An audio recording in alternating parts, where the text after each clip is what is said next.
แต่สุดท้ายเนี่ยให้ฝึกสติหลายเพราะว่าอันอื่นเขาเห็นมาหมดเลยศีลเขาก็เห็นมาสมาธิท่านเนี่ยเขาเห็นมาหมดแล้ว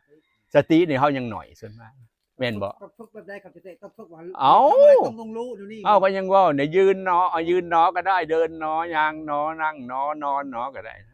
ต้องรู้ไอ้รู้ตัวทั่วพร้อมอยู่นั่นนะต้องรู้ทำอะไรก็ต้องรู้นี่ขันยกมือก็ยกเนาะขันเคลื่อนก็เคลื่อนเนาะขันนิ่งก็นิ่งเนาะให้หูมือนั่นเลยเป็นเลขสติ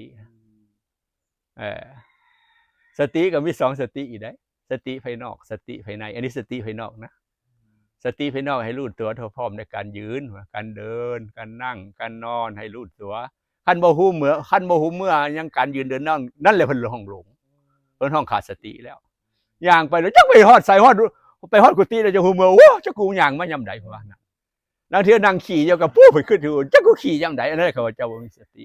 กินอยู่กับจักกินอยู่ปากกินเสยแต่ว่าใจให้อยู่ทางอื่นนั่นแหละเขาว่าเจ้าไม่มีสติว่าเจ้าให้เป็นปัจจุบันรู้อยู่ว่ากินอยู่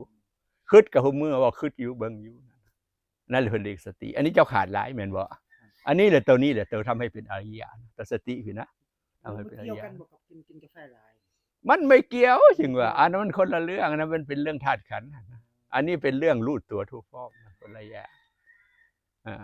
บัดนี้คนธรรมดานะบ่มีสติเห็นว่าคนธรรมดาลงหนาลงหลังปั๊มเปออยู่นะหลงฝุ่นหลงพี่ลืมนั่นลืมนี่นั่นแหละคนขาดสติทุกวัน